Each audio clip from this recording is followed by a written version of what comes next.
আসসালামু আলাইকুম, সবাইকে অসংখ্য ধন্যবাদ জানিয়ে শুরু করছি আমাদের আরেকটি নতুন ভিডিও।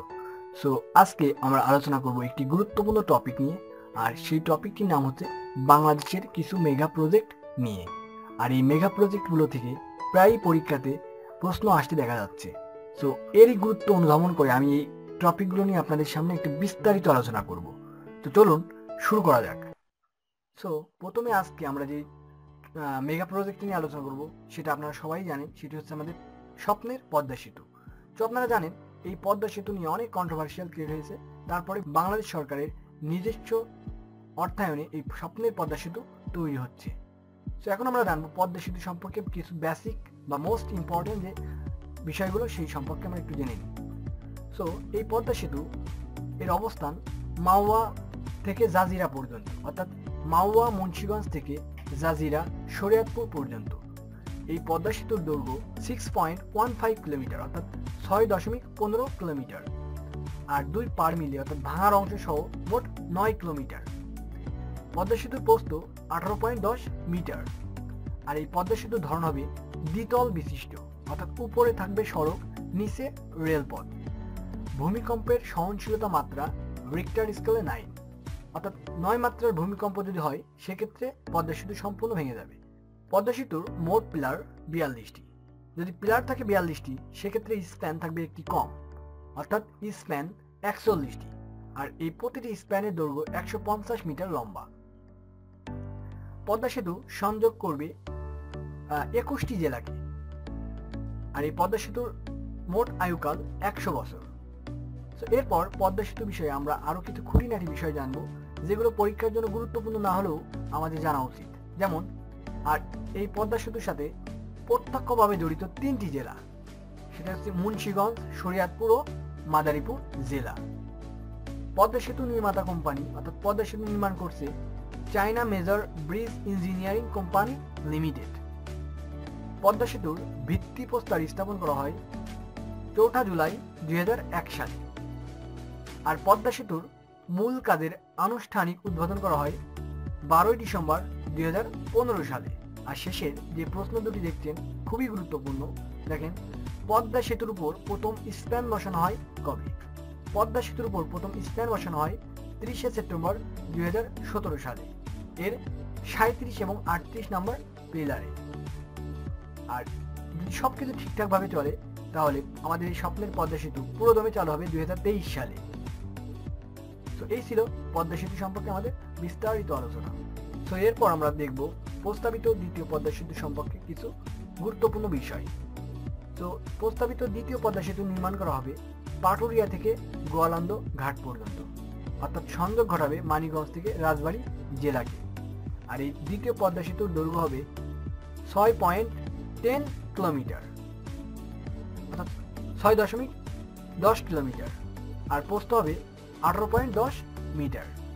তো প্রথম পদ্মা সেতু এবং দ্বিতীয় পদ্মা সেতুর প্রস্থ কিন্তু একই, কিন্তু দৈর্ঘ্য দ্বিতীয় পদ্মা সেতু একটু কম। প্রথম পদ্মা সেতুর দৈর্ঘ্য ছিল 6.15 কিলোমিটার, আর দ্বিতীয় পদ্মা সেতুর দৈর্ঘ্য হচ্ছে 6.10 কিলোমিটার।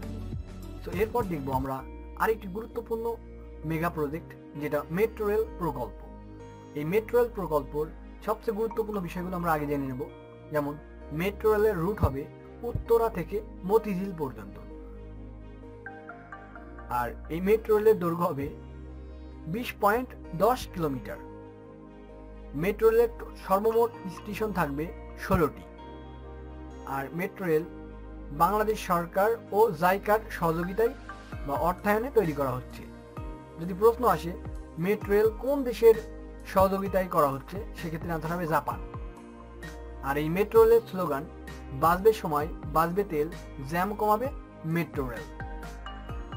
মেট্রো রেলের সর্বমোট স্প্যান হবে 770টি।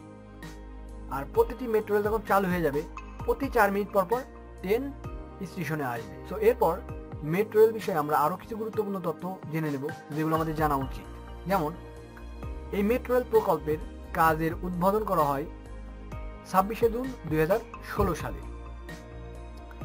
মেট্রো রেলের প্রথম ধাপ চালু হবে উত্তরা থেকে আগরগা পর্যন্ত, আর দ্বিতীয় ধাপ চালু হবে আগারগা থেকে মতিঝিল পর্যন্ত। এই মেট্রো রেলের প্রথম স্প্যান বসানো হয় 7 এপ্রিল 2018 সালে। 22 নম্বর এবং 23 নম্বর পিলারে উত্তরা দিয়াবাড়িতে। মেট্রো রেলের টোটাল যাত্রী ক্ষমতা থাকবে 60,000। আর মেট্রো রেলের সর্বোচ্চ গতিসীমা ঘন্টায় 100 কিলোমিটার। আর মেট্রো রেল যখন চালু হয়ে যাবে তখন যাতায়াতের সময় অর্থাৎ মতিঝিল থেকে যদি আপনারা উত্তরায় যান অর্থাৎ উত্তরা থেকে মতিঝিল আসেন সেক্ষেত্রে সর্বমোট 37 মিনিট সময় লাগবে। আর এই মেট্রো রেল বাস্তবায়ন করছে Dhaka mass rapid transit company limited. Metro rail প্রকল্প আর এই মেট্রো রেল প্রকল্পের পরামর্শক দিল্লি মেট্রো রেল কর্পোরেশন। আর মেট্রো রেলের কালার হবে বাঙালির ইতিহাস ঐতিহ্যের অংশ লাল সবুজের আদলে। প্রতিটি মেট্রো রেলের বগি থাকবে 6টি করে। আর যে মেট্রো রেলের যে কোর্সগুলো তৈরি হবে সেগুলো তৈরি করবে জাপানের কাওয়াসাকি মিৎসুবিশি কনসোর্টিয়াম। সো এরপর আমরা দেখব আমাদের আরেকটি গুরুত্বপূর্ণ মেগা প্রজেক্ট যেটির নাম রূপপুর পারমাণবিক বিদ্যুৎ কেন্দ্র। আর এই রূপপুর পারমাণবিক বিদ্যুৎ কেন্দ্র বাংলাদেশের প্রথম কোনো পারমাণবিক বিদ্যুৎ কেন্দ্র। আর এই বিদ্যুৎ কেন্দ্র নিয়ে সম্প্রতি অনেক কন্ট্রোভার্সিয়াল ক্রিয়েট হয়েছে, অনেক দুর্নীতির চিত্র তুলে ধরা হয়েছে। তারপরেও এই রূপপুর পারমাণবিক বিদ্যুৎ কেন্দ্র অনেক গুরুত্বপূর্ণ বাংলাদেশের জন্য। চলুন আমরা দেখে আসি এই রূপপুর পারমাণবিক বিদ্যুৎ কেন্দ্র সম্পর্কে সবচেয়ে গুরুত্বপূর্ণ এবং বেসিক তথ্যগুলো। তো প্রথমে আমরা দেখব এই রূপপুর পারমাণবিক বিদ্যুৎ কেন্দ্র কোথায় অবস্থিত। রূপপুর পারমাণবিক বিদ্যুৎ কেন্দ্র অবস্থিত রূপপুরের পাবনা জেলায়। আর এই রূপপুর পারমাণবিক বিদ্যুৎ কেন্দ্র সহযোগিতাকারী দেশ হচ্ছে দুটি। প্রথমে ছিল রাশিয়া, পরে ভারত যোগদান করেছে সম্প্রতি। তো সহযোগিতাকারী দেশ হবে রাশিয়া এবং ভারত। উৎপাদন ক্ষমতা 2400 মেগাওয়াট বিদ্যুৎ। আর এর আয়ুকাল 50 বছর। তো গুরুত্বপূর্ণ একটি প্রশ্ন, পরমাণু বিদ্যুৎ উৎপাদনকারী দেশের তালিকায় বাংলাদেশের অবস্থান বর্তমান 32তম। অর্থাৎ পৃথিবীতে বাংলাদেশ পরমাণু বিদ্যুৎ উৎপাদনকারী দেশ হিসেবে 32তম। এশিয়ার ভিতরে ষষ্ঠ এবং সার্কের ভিতরে তৃতীয় দেশ হিসেবে বাংলাদেশ পারমাণবিক বিদ্যুৎ কেন্দ্র বাস্তবায়নকারী দেশ। আর এই রূপপুর পারমাণবিক বিদ্যুৎ কেন্দ্র 1062 একর জমির উপরে নির্মাণ করা হচ্ছে। আর এখানে যে প্রযুক্তিটা ইউজ করা হচ্ছে সেটা হচ্ছে VVER 1200 প্রযুক্তি। আর এই প্রযুক্তিটা রাশিয়ার বাইরে প্রথমেই আমাদের এই বাংলাদেশের রূপপুরে ব্যবহার করা হচ্ছে। তো এরপর আমরা আরো কিছু গুরুত্বপূর্ণ তথ্য জেনে নেব যেগুলো গুরুত্বপূর্ণ কম তারপর আমাদের জানা উচিত। যেমন রূপপুর এই পারমাণবিক বিদ্যুৎ কেন্দ্রের প্রথম উদ্যোগ গ্রহণ করা হয় 1960 সালে আইয়ুব খানের সময়ে। আর প্রকল্প গ্রহণ করা হয় 1961 সালে। বাংলাদেশ এবং রাশিয়ার ভিতরে চুক্তি স্বাক্ষরিত হয় 2রা নভেম্বর 2011 সালে। রাশিয়ার অ্যাটম স্টয় এক্সপোর্ট বা রোসাটম এবং বাংলাদেশ পরমাণু শক্তি কমিশনের ভিতরে এই চুক্তি স্বাক্ষরিত হয়। চূড়ান্ত ঋণ চুক্তি স্বাক্ষরিত হয় 26শে জুলাই 2015 সালে। আর সম্প্রতি যেহেতু বললাম যে সম্প্রতি ভারত এসে যোগদান করেছে, সো বাংলাদেশ এবং ভারত সরকারের ভিতরে পরমাণু চুক্তি স্বাক্ষরিত হয় 8 এপ্রিল 2017 সালে। আর এই স্বাক্ষর হওয়ার পরেই মূল কাজের কাজ শুরু হয় 30শে নভেম্বর 2017 সালে। এর আগেই বলছি নির্মাণকারী প্রতিষ্ঠান অ্যাটম স্টয় এক্সপোর্ট বা রোসাটম। এই রূপপুর পারমাণবিক বিদ্যুৎ কেন্দ্রের প্রথম ইউনিট চালু হবে 2023 সালে। সেখানে উৎপাদন করবে 1200 মেগাওয়াট বিদ্যুৎ। আর এর দ্বিতীয় ইউনিট চালু হবে 2024 সালে, যেটিরও উৎপাদন ক্ষমতা 1200 মেগাওয়াট বিদ্যুৎ। সো আজকে আমরা সর্বশেষ যে মেগা প্রজেক্ট নিয়ে আলোচনা করব সেটা হচ্ছে রামপাল বিদ্যুৎ কেন্দ্র। তো এই রামপাল বিদ্যুৎ কেন্দ্র নিয়ে অনেক আন্দোলন, অনেক কিছু হয়েছে যে সুন্দরবনের আশেপাশে রামপাল বিদ্যুৎ কেন্দ্র হতে দেওয়া যাবে না। তারপর রামপাল বিদ্যুৎ কেন্দ্র কিন্তু বর্তমান তৈরি হচ্ছে। তো এই সম্পর্কে আমরা খুঁটিনাটি কিছু বিষয় জেনে নেব। যেমন এই রামপাল বিদ্যুৎ কেন্দ্র অবস্থিত রামপাল বাগেরহাটে, অর্থাৎ এটি বাগেরহাট জেলায় অবস্থিত।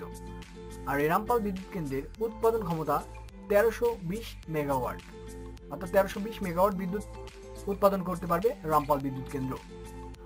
ভারতের সাথে চুক্তি স্বাক্ষরিত হয় 12 জুলাই 2016 সালে।